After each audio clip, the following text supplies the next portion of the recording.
जय हिंद। आज के इस वीडियो में हम लोग तापमापी के बारे में पढ़ेंगे। तापमापी यानी कि थर्मामीटर।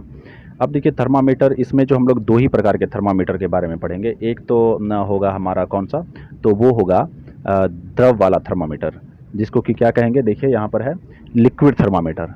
लिक्विड थर्मामीटर को हम लोग द्रव थर्मामीटर भी बोलते हैं। अब देखिए ये जो लिक्विड थर्मामीटर होता है, अब इस लिक्विड थर्मामीटर में दो तरह का लिक्विड का यूज किया जाता है। जैसे कि देखिए एक है अल्कोहल। क्या है, तो अल्कोहल का प्रयोग किया जाता है, और दूसरा जो है वो पारा है। कौन सा, क्या है, तो पारा है। अब देखिए ये जो अल्कोहल है, अल्कोहल का प्रयोग कहाँ पर किया जाएगा। देखिए जैसे अगर कहीं का तापमान बहुत कम रहता है, जैसे कि ठंडा प्रदेश जो होता है वहाँ का तापमान अक्सर कम रहता है, तो इसलिए वहाँ का जो तापमान को मापने के लिए किसका यूज किया जाता है, तो अल्कोहल का यूज किया जाता है। जहाँ जिसका कि तापमान किसके नीचे होना चाहिए, तो -40 डिग्री, यानी कि -40 डिग्री सेल्सियस के टेम्परेचर को मापने के लिए किसका यूज किया जाता है, तो वो यूज किया जाता है, तो अल्कोहल का यूज किया जाता है अक्सर ठंडे प्रदेशों में। अब देखिए ये जो अल्कोहल होता है ना, ये -115 डिग्री पे क्या होने लगता है, तो जमने लगता है। इसलिए इसका जो मतलब यूज किया जाता है वो -40 डिग्री से नीचे के तापमान को मापने के लिए किया जाता है। अब देखिए जैसे कि एक होता है परम शून्य ताप। परम शून्य का ताप मतलब क्या होता है, अब इसके नीचे तापमान नहीं गिरेगा। तो परम शून्य ताप कितना डिग्री सेल्सियस का होता है, तो ये जो परम शून्य ताप होता है, देखिए ये -273.15 डिग्री सेल्सियस का होता है। कितना का होता है, यहाँ पर लिखा हुआ है -273.15 डिग्री सेल्सियस का होता है। मतलब अब इसके नीचे का जो होगा नहीं जाएगा तापमान, मतलब अब इससे कम तापमान नहीं हो सकता है। इसलिए इसको क्या कहा गया है, तो परम शून्य का ताप कहा गया है। अब जैसे कि देखिए पारा, पारा होता है, तो ये -39 डिग्री सेल्सियस पे क्या हो जाता है, तो जम जाता है। इसलिए इसका जो तापमान होता है -39 डिग्री सेल्सियस से ऊपर के तापमान को, यानी कि मिनिमम जो इससे मापा जा सकता है -39 डिग्री सेल्सियस से ऊपर का तापमान, और 350, यानी कि -39 डिग्री सेल्सियस से लेके 350 डिग्री सेल्सियस का तापमान को अगर मापना है तो किसका यूज किया जाएगा, तो पारा का यूज किया जाएगा। अब देखिए जैसे ही पारा 352 डिग्री सेल्सियस पर पहुंचेगा ना, तो ये क्या होने लगेगा, तो उबलने लगेगा। यानी कि इसका जो क्वथनांक होता है, यानी कि क्वथन बिंदु होता है, कितना होता है, तो 352 डिग्री सेल्सियस होता है। देखिए यहाँ पर लिखा हुआ 352 डिग्री सेल्सियस होता है। तो इसलिए ये दो तरह का हम लोग लिक्विड थर्मामीटर में पढ़े, एक अल्कोहल और एक पारा। अब दूसरा जो होता है वो डॉक्टरी थर्मामीटर कहते हैं, या तो उसको क्लिनिकल थर्मामीटर बोल लीजिए, या तो डॉक्टरी तापमापी बोल लीजिए।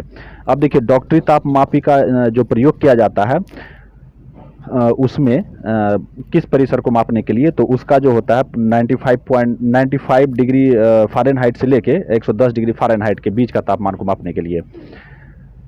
और अगर 95 डिग्री फ़ारेनहाइट को बोलें तो 35 डिग्री सेल्सियस और 43 डिग्री सेल्सियस के बीच का तापमान को मापने के लिए किसका किया जाता है, तो क्लिनिकल थर्मामीटर का उपयोग किया जाता है।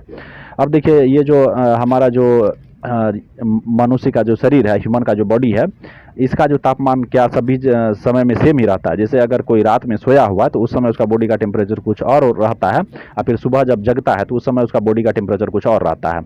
जैसे कि देख लीजिए, आप सुबह में जगिए तो उस समय बॉडी का टेम्परेचर को आप मेजर कर लीजिए, तो बॉडी का टेम्परेचर कुछ और होगा, और फिर दोपहर में जब आप मेजर करिएगा तो कुछ और होगा, फिर शाम में मेजर करिएगा तो कुछ और होगा। कहने का मतलब समय के अनुसार भी बदलता है। दोपहर में ज़्यादा धूप रहता है तो बॉडी का टेम्परेचर उसमें ज़्यादा रहेगा, और जिस समय थोड़ा टेम्परेचर कम रहेगा तो हमारा बॉडी का भी टेम्परेचर क्या रहेगा, तो कम रहेगा। तो बॉडी का टेम्परेचर समय के अनुसार भी बदलता है, दिन में कितने बजे है उसके अनुसार बदलता है, और मौसम के अनुसार भी बदलता है। अब मान के चलिए किसी कोई आदमी है वो बीमार है, तो उसका बॉडी का टेम्परेचर क्या होगा, उस समय कम, ऑटोमेटिक कम होगा। लेकिन जब वही स्वस्थ हो जाएगा तो उसका बॉडी का टेम्परेचर क्या होगा, एक नॉर्मल रेंज में पहुंच जाएगा। अगर मान के चलिए एक कोई आदमी है, उसका क्या हो जाता है, लूज मोशन हो जाता है, तो लूज मोशन के समय में उसका बॉडी का टेम्परेचर मापिएगा ना, तो वहाँ उस समय उसका बॉडी का टेम्परेचर कुछ और हो जाएगा। लेकिन जब उसका पेट बहुत ज़्यादा ठीक हो जाएगा, यानी कि बहुत ज़्यादा ठीक होने का मतलब क्या है, कि उसको कब्ज हो जाएगा। जैसे मान के चलिए कहा गया है कि अति सर्वत्र वर्ज्यते, यानी कि उसका देखिए बहुत ज़्यादा भी पेट ठीक नहीं होना चाहिए, मतलब वो क्या हो जाता है, एक तरह से बोला जाता है उसको कि कब्ज हो गया। तो उस समय उसका बॉडी का टेम्परेचर जब आप मापिएगा तो उस समय उसका बॉडी का टेम्परेचर कुछ और होगा। अब जैसे कि देखिए एक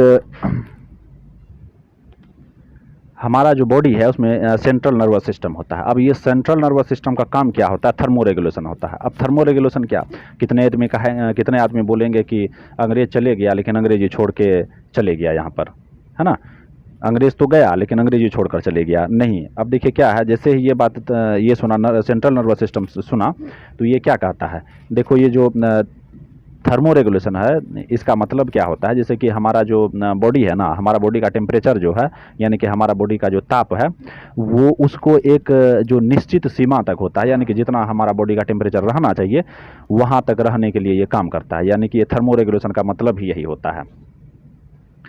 अब देखिए 3 तरह का मतलब हमारे बॉडी में जो होता है तापमान को बांट, एक को कहते हैं नॉर्मोथर्मिया। नॉर्मोथर्मिया का मतलब हो गया कि हमारा जो बॉडी का जितना टेम्परेचर होगा ना, जैसे मान के चलिए एक नॉर्मल टेम्परेचर जो होता है हमारा बॉडी का, तो हमारा बॉडी का जो नॉर्मल टेम्परेचर होता है वो क्या होता है, हमारा बॉडी का अगर नॉर्मल टेम्परेचर का बात करें तो देखिए वो होता है, अगर आप डिग्री सेल्सियस में बात करेंगे किसमें, तो डिग्री सेल्सियस में अगर बात करेंगे तो वो कितना होगा, तो वो होगा देखिए 3 तरीके का होता है।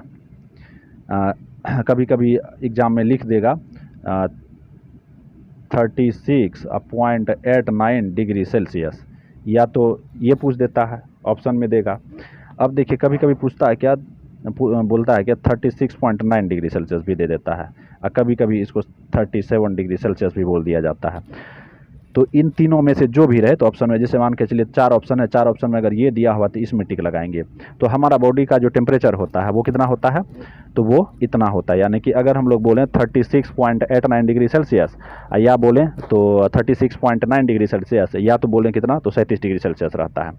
अगर वहीं ऊपर में हम लोग फ़ारेनहाइट पे चले जाएँ तो फ़ारेनहाइट में क्या हो जाएगा, तो फ़ारेनहाइट में 98.6 डिग्री फ़ारेनहाइट होता है। अब केल्विन में बात करें तो केल्विन में जो होता है वो 310 केल्विन होता है। कितना होता है, तो ये 310 केल्विन होता है। कितना होता है, तो ये 310 केल्विन होता है। अब देखिए, तो अभी हम लोग बोले कि हमारा जो नॉर्मल बॉडी टेम्परेचर है उसको बोला जाता है नॉर्मोथर्मिया। अब क्या होता है, एक होता है हाइपोथर्मिया। हाइपोथर्मिया का मतलब क्या होता है, हमारा बॉडी का टेम्परेचर जब बहुत अधिक बढ़ जाता है तो उसको बोला जाता है हाइपोथर्मिया। अब क्या होता है, जब हमारा बॉडी का टेम्परेचर बहुत ज़्यादा बढ़ सकता है तो बहुत ज़्यादा कम भी तो हो सकता है, उसको बोला जाता है क्या, तो हाइपोथर्मिया। अब हाइपोथर्मिया कब होता है, जैसे हमारा बॉडी का टेम्परेचर अगर 35 डिग्री सेल्सियस से नीचे चला जाता है तो उसको क्या बोला जाता है, तो हाइपोथर्मिया बोला जाता है ना। अब अगर हम लोग बोलें कि एक मनुष्य जो होता है उसका शरीर का तापमान मैक्सिमम कितना जा सकता है, तो मैक्सिमम जो देखा गया है अभी तक, जो हमारा जो क्लिनिकल जो मतलब विभाग है उसके द्वारा जो देखा गया है वो 44 डिग्री सेल्सियस से भी अधिक, मतलब अगर किसी नॉर्मल आदमी का अगर बात करें, नॉर्मल आदमी का अगर शरीर का टेम्परेचर कितना हो जाए, 43 डिग्री सेल्सियस अगर हो जाता है तो क्या होता है, वो आदमी एक तरह से उसको अब समझिए तो ब्रेन डैमेज हो जाता है, उसके ब्रेन हेमरेज हो जाता है। लेकिन कोई कोई आदमी ऐसा है जिसको कि बोला जाता है हाइपर से हाइपर, तो वो 44 डिग्री सेल्सियस से भी ऊपर के तापमान को क्या कर लेता है, अगर उसका बॉडी का टेम्परेचर कितना हो जाए 44 डिग्री सेल्सियस से भी ऊपर हो जाता है तो वो उसको क्या कर लेता है, सहन कर लेता है, मतलब उसका बॉडी तभी भी जिंदा रहता है। लेकिन अगर नॉर्मल आदमी का बात करें तो वो 43 डिग्री सेल्सियस में क्या हो जाता है, एक तरह से उनका डेथ हो जाता है, या डेथ नहीं होता तो ब्रेन हेमरेज हो जाता है, मतलब एक तरह से वो समझ लीजिए बिल्कुल काम का ही नहीं रहा, मतलब ब्रेन हेमरेज मतलब मर ही गया ना, डेथ ही हो गया। अब देखिए जब किसी का बॉडी का टेम्परेचर जो है 43 डिग्री सेल्सियस पहुंचता है तो उस समय क्या होता है, एकदम पूरा उसको अब तब जो है ना मेडिकल ट्रीटमेंट का पूरा जरूरी होने लगता है, मतलब उसको तुरंत आप जो है आईसीयू में भर्ती करिए। तो ये चीज़ होता है। तो आज के लिए बस इतना ही, आगे के सेशन में हम लोग मिलेंगे फिर से, और भी बहुत सारा तापमापी के बारे में पढ़ना है, जैसे कि गैस तापमापी हो गया, फिर उसके बाद है ये आपको जैसे बोला जाता है प्लेटिनम प्रतिरोध तापमापी होता है ना, इस सब के बारे में हम लोग आगे वाली वीडियो में पढ़ेंगे।